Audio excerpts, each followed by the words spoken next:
Hello and welcome to this video on Java interview questions for senior developers.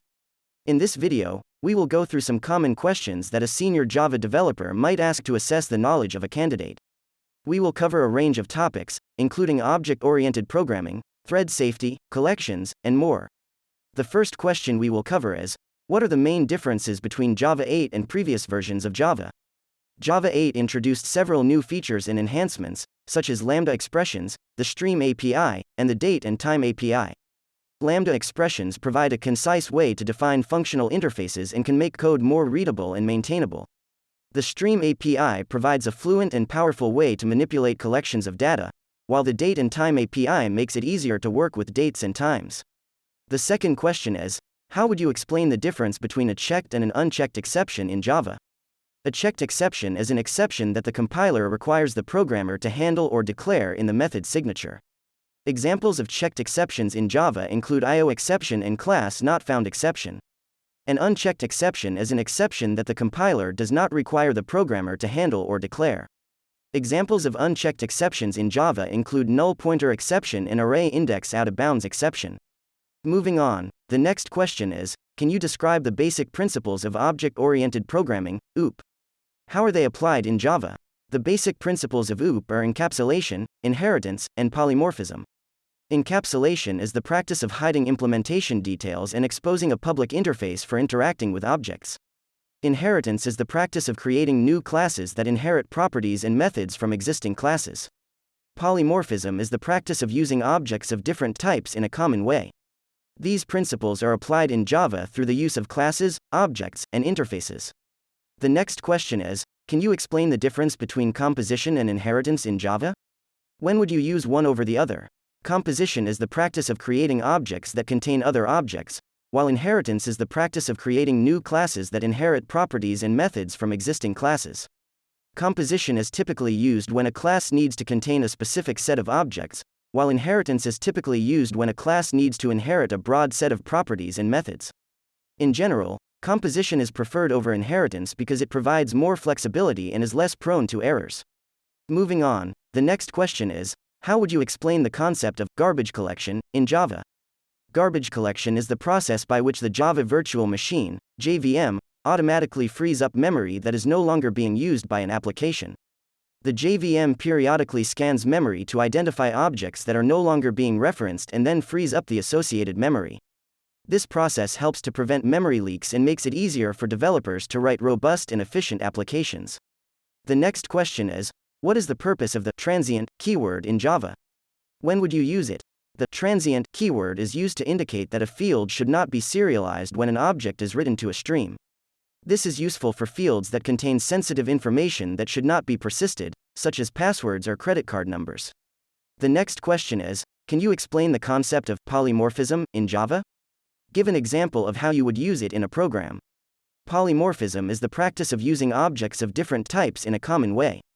In Java, this is typically achieved through the use of interfaces or inheritance. For example, you might define an interface called shape that defines a method called draw. You could then create several classes that implement the shape interface, such as circle, square, and triangle. Each of these classes would provide its own implementation of the draw method, but they could all be used in a common way by calling the draw method on a shape object.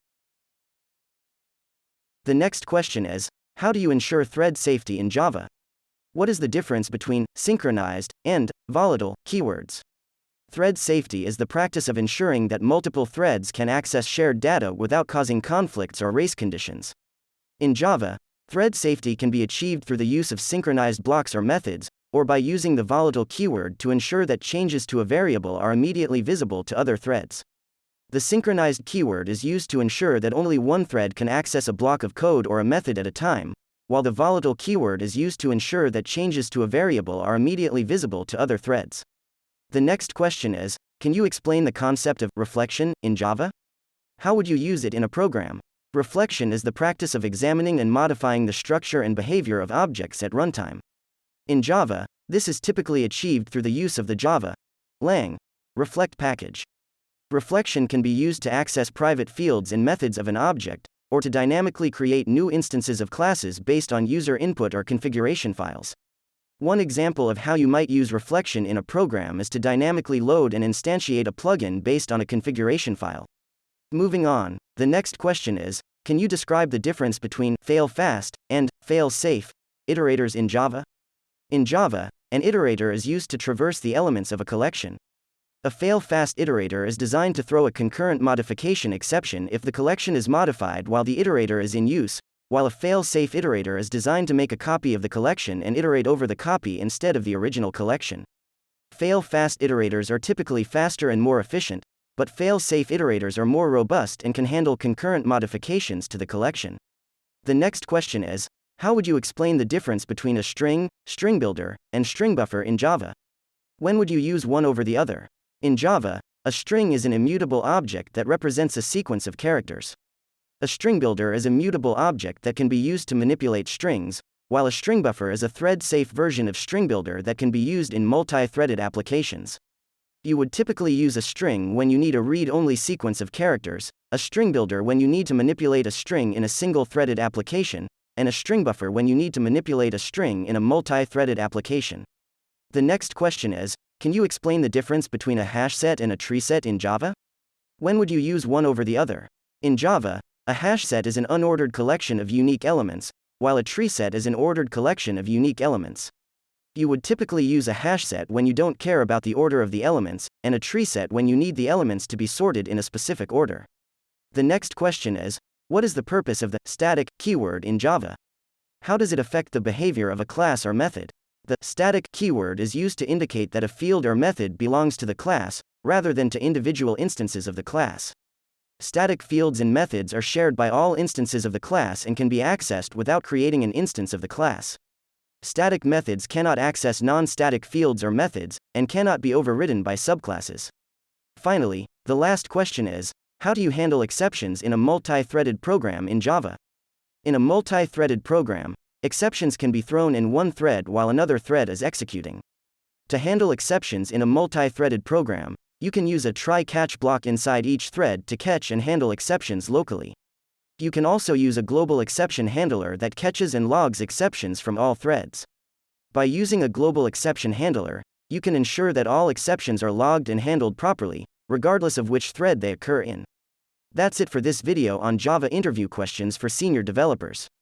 We covered a range of topics, from object-oriented programming to collections and thread safety. We hope you found this video helpful, and we wish you the best of luck in your Java interviews. Thank you for watching. Visit the Dropout developer website for more amazing free learning resources to become a web developer without a degree for free.